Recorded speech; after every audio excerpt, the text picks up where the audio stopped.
Welcome back. You're still watching E-Vibes, the entertainment show on Signature TV. Our guest today is a man whose voice carries the spirit of reggae across borders, from the heart of Jamaica to the multicultural landscape of Canada. Kirk Diamond has stayed true to the roots while pushing the genre into new space. A Juno Award winning artist, Kirk's music isn't just about rhythm, it's about revolution, identity, and unity. Today we'll dive into his journey, his message, and his vision for the future of reggae. Welcome, Kirk Diamond, and thank you for joining. Can you hear me?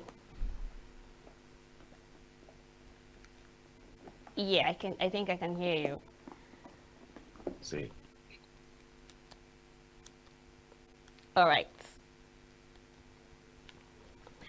So first, reggae was born out of struggle and hope. When you look at your own journey, how Jamaica to from Jamaica to Canada, how have those themes shaped your purpose as an artist? well, what I found was that when I got to Canada, a lot of, the Jamaican diaspora was here, and it was almost like we were trying to find identity again, and reggae music has always been the bridge between not only Jamaica and Jamaicans everywhere, but Africa and Jamaicans everywhere, you know what I mean? So the message needed to be sustained. It needed to carry over for generations and generations. And I just felt like I needed to have that voice here where the voice wasn't here like that. All right. So you often speak about unity and empowerment. What personal experience inspired that commitment to cautious music?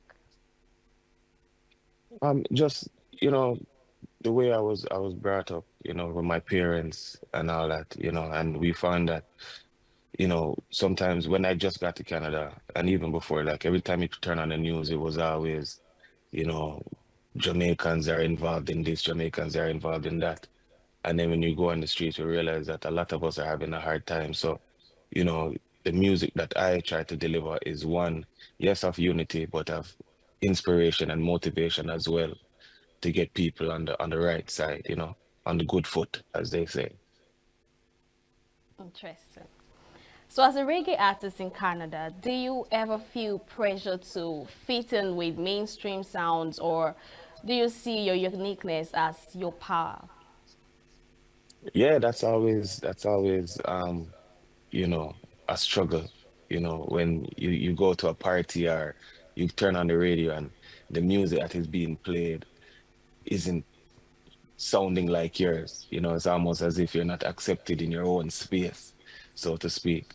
But I also understand, especially when I go perform live or if I go on tour, I realize the importance of the message of my music, the way fans greet me, the way fans say, how my music has changed their lives or how it has helped them to go forward in certain situations. So that is what really keeps me, well, it helps to keep me on the straight and narrow and keep on doing my thing. Yeah. Great. So, how do you preserve the authenticity of reggae while introducing new sounds that reflect your environment and generation? How to say that question one more time? I said, how do you preserve the authenticity of reggae while introducing new sounds that reflect your environment and generation?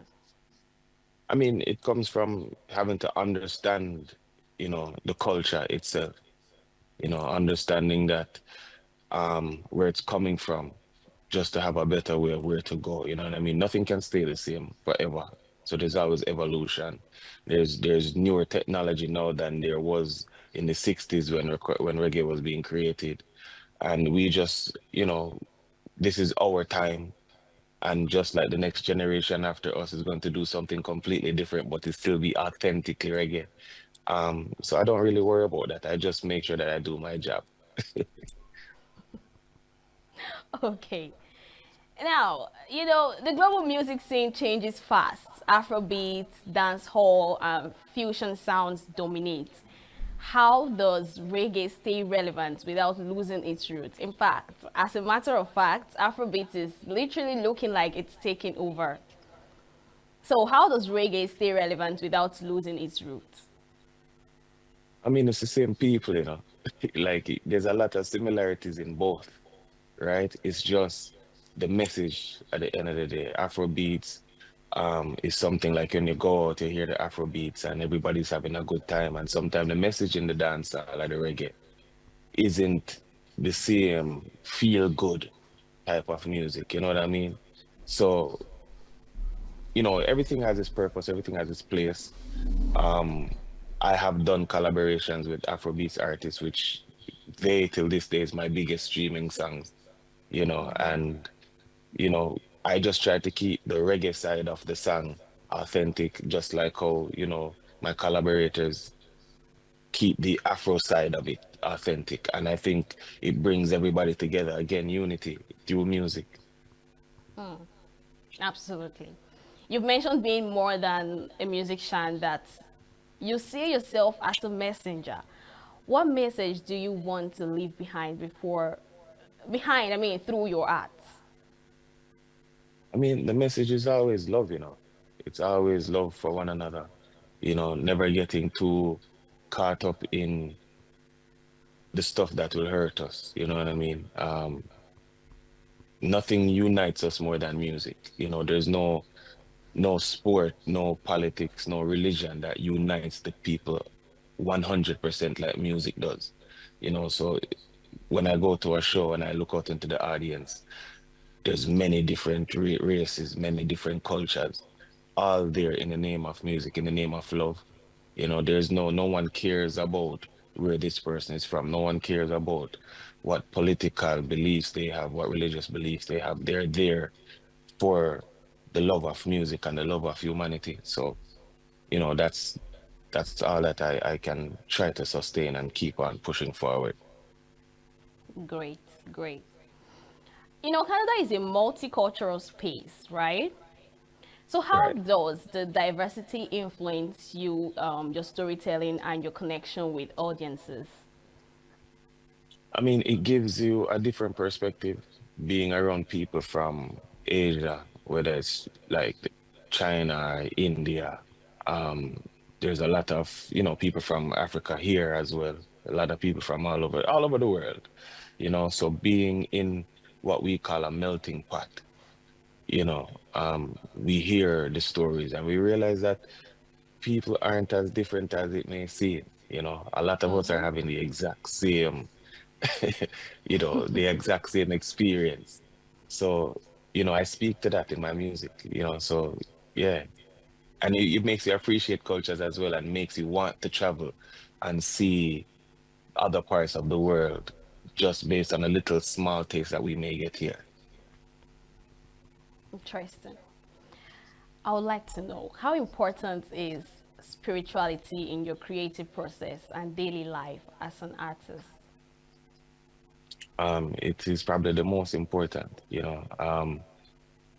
I don't do anything without the Almighty, and it's one of those things where I'm not motivated to do anything that's not including my spirituality. That is what pushes me to always want to be good. That is the reason why I don't follow trends and start singing songs about stuff that I wouldn't want my children to hear, or my parents wouldn't be proud to hear me say certain things. So that is a big weight that my spirituality has to carry, and I'm grateful for it. Absolutely, absolutely. Now, many young artists see you as a pioneer of Canadian reggae. What advice would you give them about staying true to their voice in the world chasing trends? I mean, you just talked about trends now that you don't chase trends, right? So, Yeah. what advice would you give to them about staying true to their voice in the world chasing trends? Well, my biggest advice to that is always, you know, seek seek success from your own perspective, not from somebody else's. And I think that is the reason why a lot of us get caught up in trends. We always think that because A wants a mansion and a car and they want the Rolls Royce, that is their version of success. Where for me, it may just be my family is good. We don't have to worry about bills. We don't have to worry. You know what I mean? So you have to Mhm. judge success from your own perspective. And once you're doing it from your integrity, from your point of view, then you don't have to worry about nothing else. And it's not about money. If you're doing your job, money will come. You just have to, you know, stay true to you and stay true to the work, which is music. Great, great.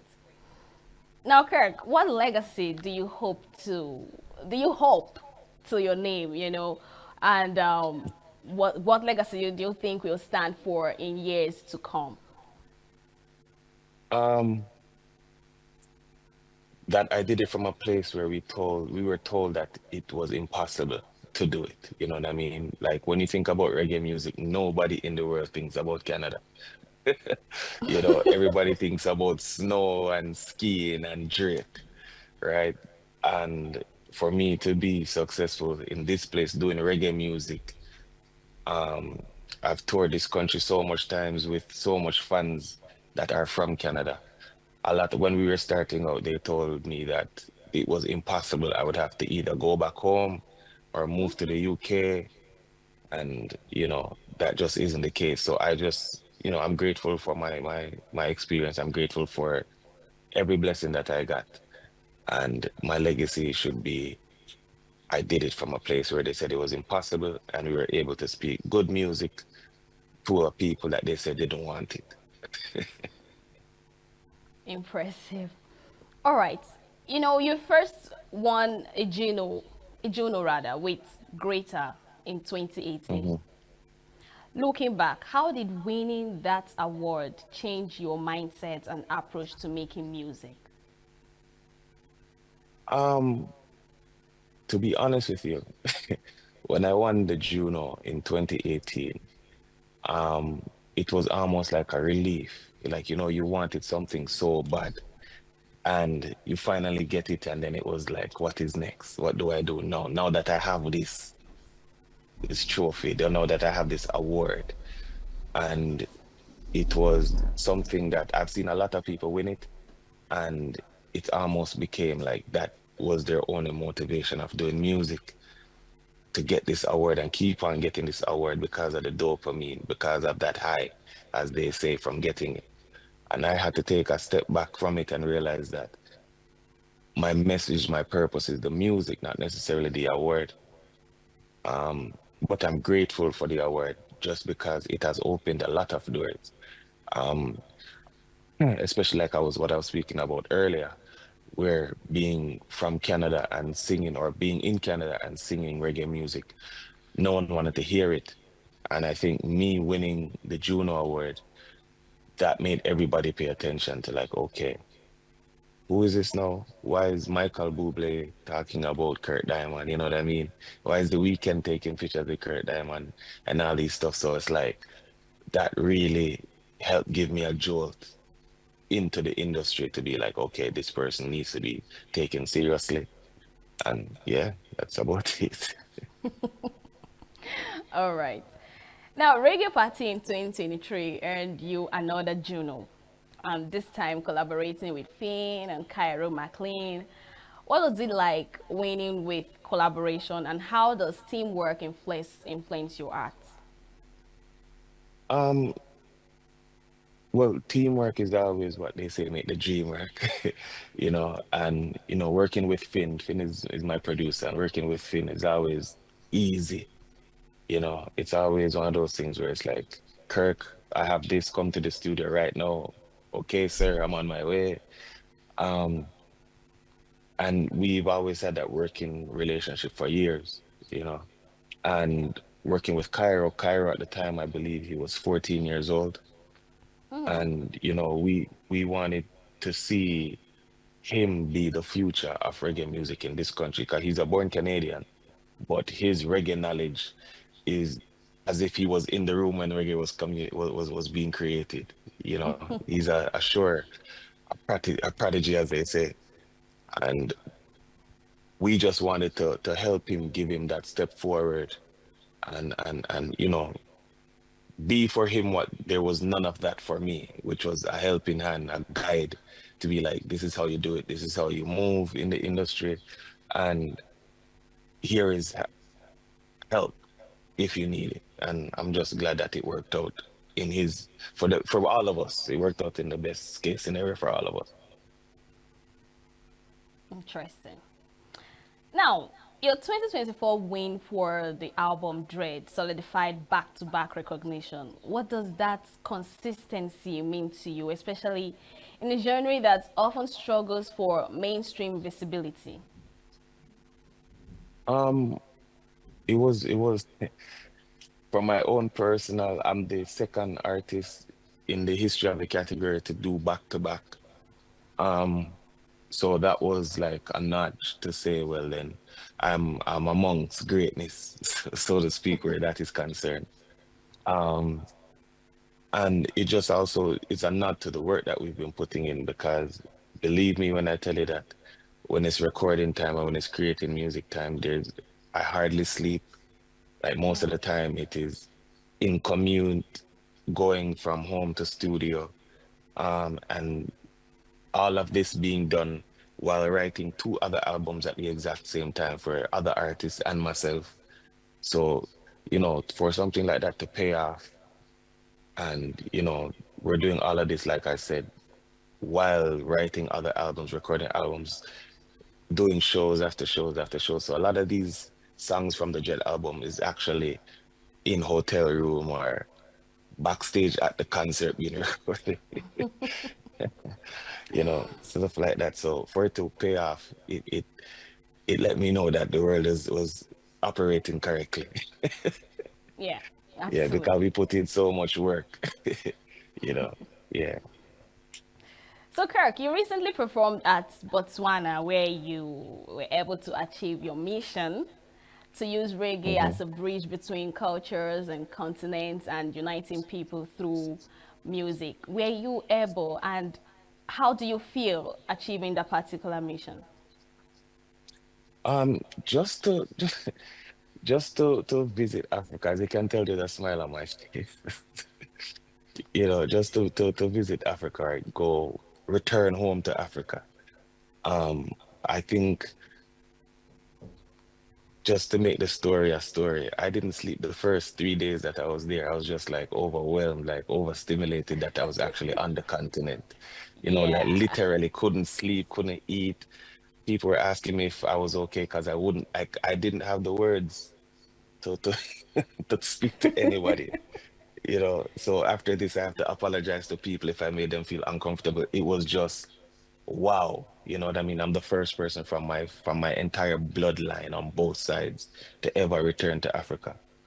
And with all of that on my mind, even now, it is just, overwhelming and emotional for me. And getting there and realizing that again, that even though I know what Jamaica looks like, I know how the people act. And it was almost as if I was home. This was just a different part of Jamaica that was, you know what I mean? It made Yeah. me, no one can tell me that Jamaicans aren't Africans after that trip because we Mm. act identical, right? And, Yeah. I know it's going to be even more when I get to Nigeria because they say that Jamaica is Nigeria in the Caribbean. Ooh. So, so it's just one of those things that was a blessing in itself. And as far as performing there to, thousands of people and them singing great and them embracing me and telling me how much they enjoyed my performance and they want me to come back. And, like even now I'm still getting text messages and DMs saying, when are you coming back to Botswana? So, just a blessing, you know what I mean? And it's everything will happen in God's timing, as they say, and it surely did. So I'm grateful for that. Absolutely. Now you have multiple nominations across different years, like Let It Be Done, Tour of, etc., etc. How do you Hmm. handle the pressure of being nominated so many times? Does it push you to evolve, take risks, stay safe, or everything that has to come with it? I think it's more everything that has to come with it because, like I said, when we're creating music, it's not about the awards nor the nominations, right? Um, it's never about that. In the moment of creating, it's always about the creation. Are we doing justice to what we're setting out to do, right? So songs like Too Rough, where we're literally um flipping a Dennis Brown track. Dennis Brown, for those who don't know, is the crown prince of reggae, right? So it's Bob Marley King, Dennis Brown Prince, right? And he has a song called Easy Take It Easy on that exact same beat. And this was an evolution to the rubber dub era, right? The rubber dub era would have been 80s. And I just made it kind of fun. And I tried to have like the younger generation who may not know about the rubber dub era to embrace it. And they did. They surely liked the flip, and the rhythm made a big comeback in a lot of spaces based on that song. And yeah, like I said, it was about making sure that anybody from that era would listen to it and say, okay, job well done. Meanwhile, bridging the gap with the generation that don't know that music at all. Great, great. Now, Brampton naming a park after you is a strong community honor. How important are these local recognitions compared to awards? How do they feed into your sense of legacy? I mean, wow, you know, when I found out that that was going to happen, I didn't tell anybody actually till it was done because I just couldn't believe that it was really happening. I thought it was a prank that was being played on me because you never hear about anybody getting monuments, let alone a park named after them until they have passed away for many years. You know what I mean? And for me to be alive and to receive that, it was an honor and a blessing that I still give thanks for even till this day. That the city of Brampton, where I live, would honor me in such a way. And the honor came about not because of the nominations and the awards, but based on the message and the music. You know, Okay. it's always uplifting. I could go anywhere and perform. I can go to a church and perform. I can go into the dance hall and perform. Like the message is consistent, upliftment and love. And I think that is the reason why they gave me that as a young youth, as they say, that is not following the trends. I'm not singing about murder. I'm not singing about, anything that you wouldn't want your children to listen to, right? So I think that is All the right. biggest honor. So, we're gonna play one of your video right now. We're gonna play a video of you performing on stage. So we'll display Okay. that right now. Music is the music that goes against anything that is wrong in society. If the nation or society has a problem, reggae music is there to try to fix and correct that problem. Do you agree with me? As a reggae artist, we don't condone no evil, no killing, no murder, none of that in our music. So that's why we say things like this. Joshua. Well, state of emergency. People need justice in an urgency. For the front line with the music, don't a currency. We're currently no silent because of currency. Whoa, hey, what make we flow it on? We're gonna can slow it on. These are the can blow it on. With the nation cold. I gotta fold up the phone. Show it on with the nation cold. We're free. So if we burn it down, you know what's bad, man. You know what I'm doing on the black man. If it's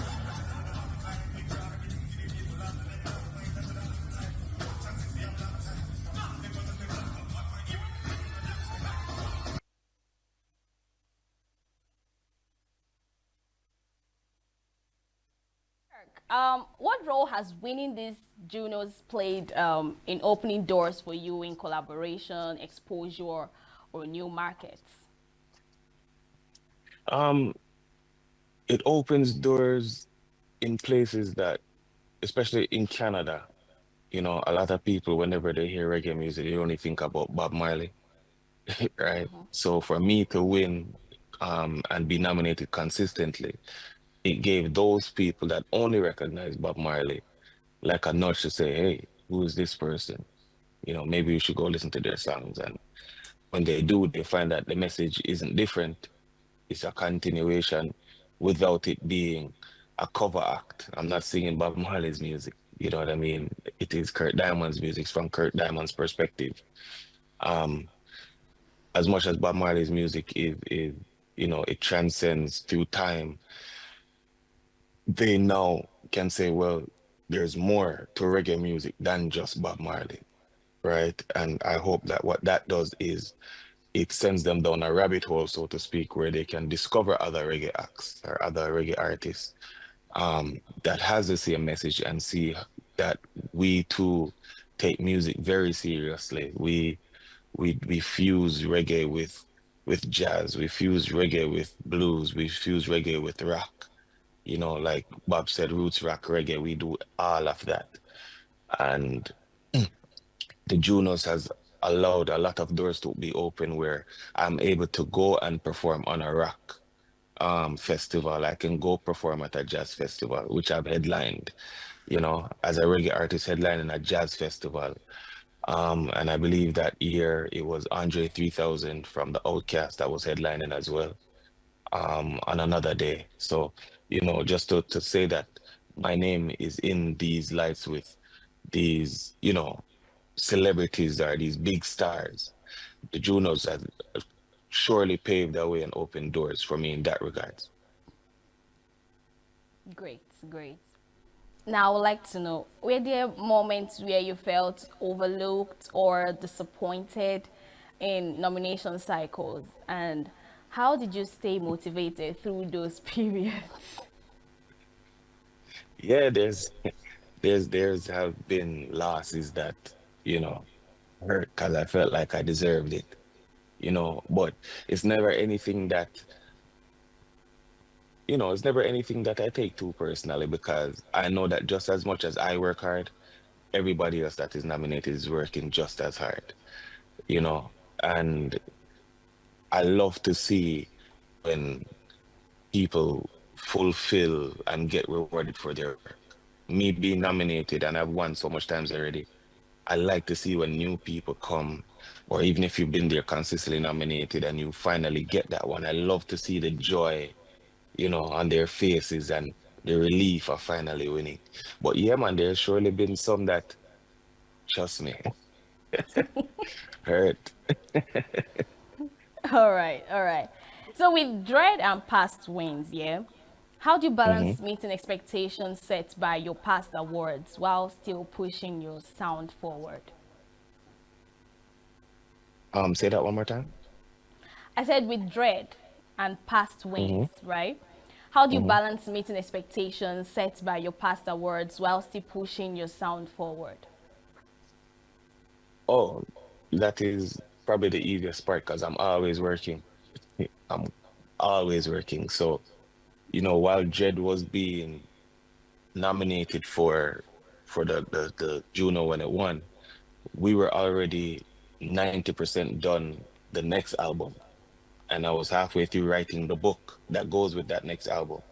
Right. So I'm just always, focused on the work, on the music. So there's really no pressure when it comes to following Jed or following any other win or anything like that because I'm always working and it's always in the same lane.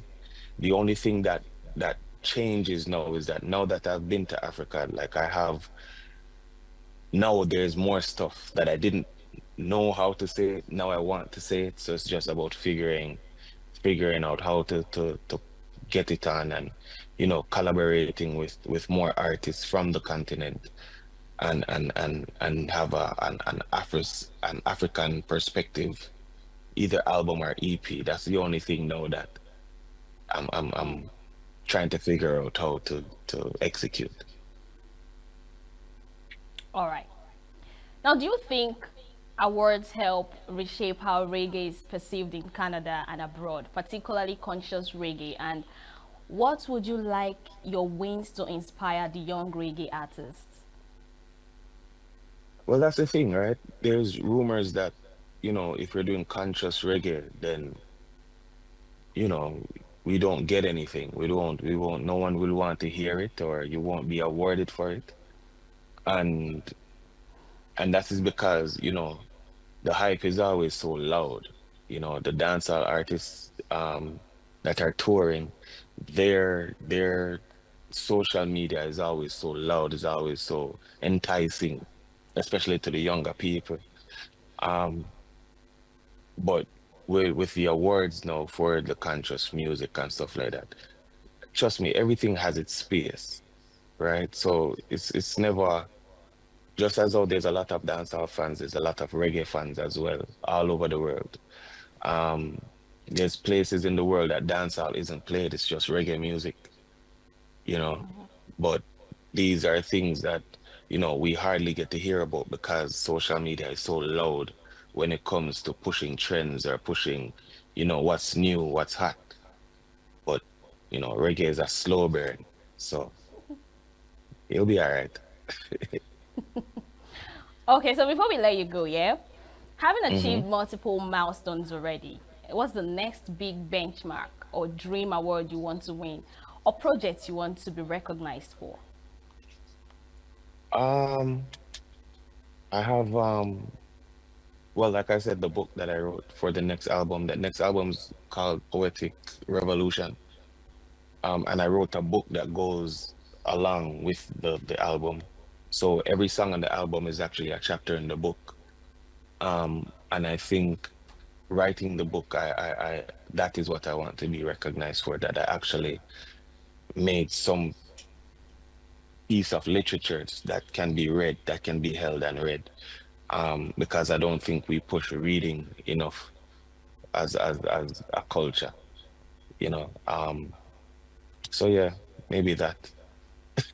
Just that? But that's a good question though. As far as awards, um, the Grammy, of course, because once you go there, it is, even though the Juno is the Canadian equivalent to the Grammy, but when you go Grammy, the big one, then now the entire world has to understand and realize that you are making headways with this culture, with this music, that, you know, they need to be taken note of and take notes of, not just people that are on the island of Jamaica, but people that are making conscious music worldwide. Yeah. I was actually expecting you to mention Grammy Award that you did. All right, big thanks to you, Kirk Diamond, for your amazing journey from the Juno Wings to representing reggae all the way in Botswana. Keep shining and Thank you. spreading those positive vibes. We are watching I what's appreciate it. next, like your book and the new album. Thank you. Enjoy the rest of your day. You as well. All right. Yeah, the show has come to an end. I'm sorry I couldn't reveal movie trends to you. I'll do that next week. Enjoy your weekend. Make sure you leave the house. Don't sleep on your bed this time. All right? And of course, follow all our social media platforms. Subscribe to our YouTube channel. And join us same time tomorrow for more interesting and insightful stories and conversation only on E-Vibes, the entertainment show. I remain your baby girl, Queenette Wokunta. Enjoy the rest of your day.